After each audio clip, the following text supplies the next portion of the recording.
Hi, everyone. Welcome to Book Talk Tuesdays. I'm Miss Jessica. I'm one of the youth and teen librarians at the Chelsea District Library, and I have a special guest here with me today. Hey, I'm Mr. Robinson from North Creek Elementary, and I teach second grade if you don't know me. Hi, Mr. Robinson. Thank you so much for joining me today. Oh, of course. Yeah, so we have some really special books to talk about today. These are brand new beginner chapter book series, and all of these series are perfect for kids, I would say probably grades 1 through 3, who are just diving into chapter books for the first time. And you can find these books at the Chelsea District Library. You can put them on hold through the library catalog for curbside pickup, and some of them are even on ebook apps like Libby and Hoopla. So I'll let you know at the end how you can find out more about those. So my first book today is called Mindy Kim and the Yummy Seaweed Business. And Mindy is 7.5 years old, and she is Asian American, and her family just moved from California to Florida after her mom passed away. So her dad is kind of sad and going through a lot of stuff with that. And Mindy is really hoping she makes some new friends at school because she had a lot of friends back in California and she really enjoyed her time at school.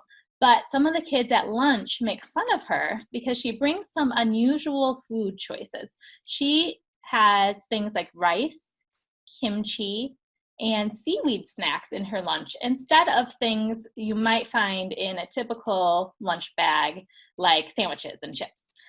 She finally makes a friend named Sally who convinces the other kids that seaweed snacks are actually delicious. And Mindy gets really popular really fast because she starts selling her seaweed snacks on the sly in the lunchroom. Well, some of the other students report her to a teacher and she gets in trouble. She loses all of her new friends, including Sally. So you'll have to read this book to find out if she can make up with Sally and maybe find a way to cheer up her dad at home too. Well, I was reading a book, and it's a Marvel superhero book. So if you like superheroes, you're going to like these. And it's Superhero Adventures. And these are beginner chapter books. Now, if you are in first grade or second grade, you might need to read them with a parent because they're a little bit on the tricky side. But if you already are familiar with superheroes, then you shouldn't have too many problems figuring out some of the tougher words. So it's written as a chapter book, not so much a comic. And it basically, the first one that I read is called Bugging Out. And it's all about Peter Parker and Spider-Man, right? AKA Spider-Man. And then it's also the Ant-Man and the Wasp, too, make a special appearance. So in each of these, there's different superheroes, which keeps it kind of cool. And of course, Doc Ock, the evil Doc Ock, is in this book. And he's trying to, there's like a science fair and he's trying to steal this magic formula, or this formula that they created. And so the superheroes have to stop him. So it kind of follows, if you're familiar with comic books, you kind of know how they go. And it definitely follows that.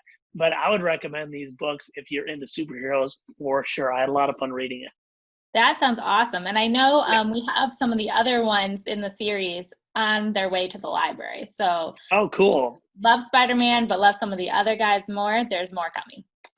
Yeah, and I like that with these chapter books, they're really fun if you're just getting into chapter books and you can read them on your own, or they're really fun and exciting if you have a grown up or an older brother or sister reading them to you. They're just as good to listen to as well. So, That's awesome. I love read alouds for sure. So my next series, the first book is called I Am Jax, Protector of the Ranch. And the series is called A Dog's Day. And every book in this series focuses on a different kind of working dog. And it's also written from the dog's perspective too, which I thought was really cool and not something you see a lot. And the first book, I Am Jax, Protector of the Ranch, is about a dog named Jax. And he lives on a ranch in Texas with lots of other working dogs, and they help herd the cattle and the sheep and protect the ranch day and night from all kinds of predators. One day, Bev, who's an Anatolian shepherd, gets injured, and their rancher, Gail, has to take her to the vet. So that leaves it to Jax and the new puppy that all the other dogs have been training. His name is Stormy, and they have to protect the ranch that night. There's a full moon, and they can hear coyotes howling, and they think that it's the same coyotes that hurt Bev. So it's up to Jax and the new pup to keep the ranch safe. This series is so good. I couldn't stop reading. I had to find out what was going to happen. It's a little bit different type of series because each book focuses on a new dog in a new setting. So the second book is called I Am Ava, Seeker in the Snow. And we're going to leave that Texas ranch behind, and she is an avalanche rescue dog. So she's working in the mountains in the snow. So far, there's only 2 books out, but I think that there are more coming, and it's gotten really, really, really good reviews, which means that they're probably going to write more books. Oh, that's good. And I mean, really, what kid or adult does not like a book about dogs or animals? Yeah. Those are so much fun to read.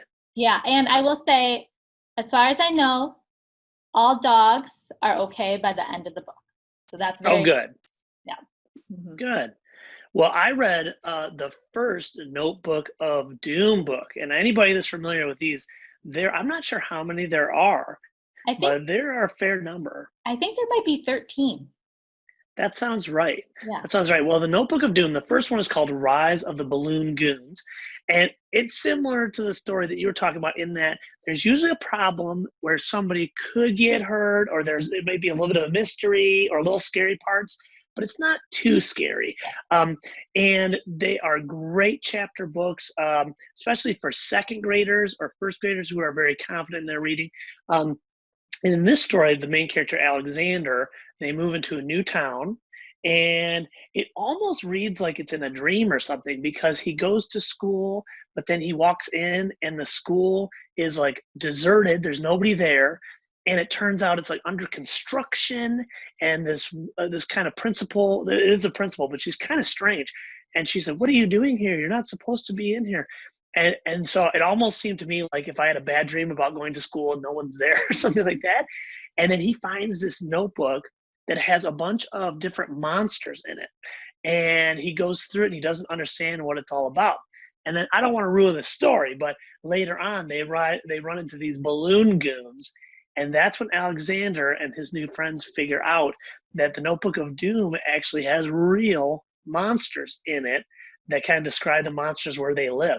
So it was, I would say, like, if you're scared of any kind of like before bedtime, if you don't like anything scary, you might want to read this one during the day, but it's certainly not as creepy as like any of the Goosebumps books or anything like that. It's not that creepy. Most of it's kind of a silly kind of creepy book. Okay. Yeah, but I thought this is a great chapter book that if I know a lot of kids like scary books or Scooby-Doo or things like that. So if you like that, I think this would be a series that you could definitely get into over the summer or when you're back at school in the fall, for sure.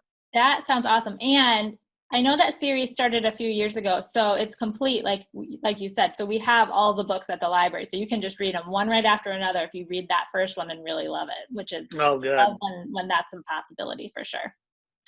So I think next we actually have 2 unicorn series to talk about. They're both brand new. So the one I have is called Unicorns of the Secret Stables. And the first book is called Heart Song's Missing Foal. Now this book might be a little bit more challenging than some of the others we've talked about, but I still think that it would be a great book for 2nd through 4th graders for sure. It's perfect for younger readers who are interested in trying out fantasy, but maybe aren't quite ready for like a 500-page dragon book. It's a little bit easier to get into than that for sure. So it's about 2 sisters, Iris and Ruby, and they are descendants of the unicorn guardians. And they are the only 2 people left who remember unicorns and can actually take care of them and help raise them. So they have a secret stable where they keep the unicorns safe. And one day, Heart Song, who is a pregnant unicorn, she escapes from the stables, and the girls have to go into the fairy forest to try to find her. And there's all kinds of traps in the forest. Like there's this thing called a maize plant, and it grows super fast and creates like a hedge maze around Heartsong, and the girls have to help her escape from it. If you love the Rainbow Magic series, but maybe you need a little break from that series and want to try something new, I think that Unicorns of the Secret Stables would be a great choice for you, for sure. That sounds really cool. And I like those fantasy books. The unicorn book that I read is called Unicorn Diaries.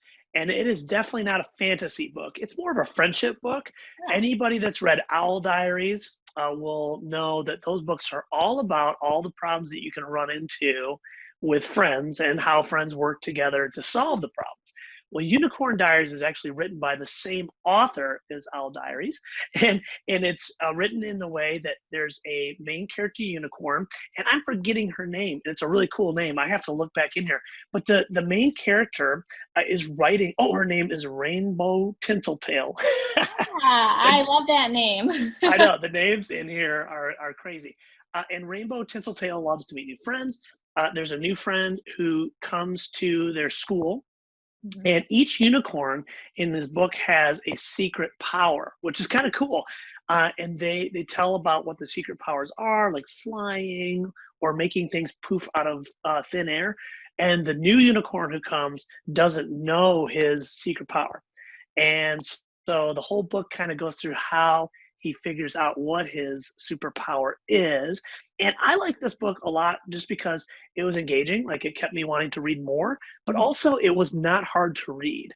Owl Diaries can be a little bit tricky at some parts to figure out some of the words and things like that. This one, if you're a first or second grader looking to get into chapter books, you will be able to read most of these words on your own, and you'd probably be able to read it in one sitting in about 20 or 25 minutes, which is great because especially in the summer, you might not want a super duper long book to get into because you're getting outside and running around doing all these other things. But I would definitely recommend Unicorn Diaries. It was a really fun book. That sounds awesome. I've read all the Owl Diaries books, but I haven't read any of the Unicorn Diaries yet, so I will definitely have to check out that series. Well, thank you so much, Mr. Robinson, for joining me today. If you are interested in putting any of these books on hold to check out, or if you need help learning how to use our ebook apps like Libby and Hoopla, you can call the librarians at 734-475-8732, extension 219, and we'll help you out with those. You can also send us an email at ref at chelseadistrictlibrary.org, and we'll get back to you pretty quickly through email too. So thanks again for joining me, and happy reading, everyone. Thank you. Bye, everybody.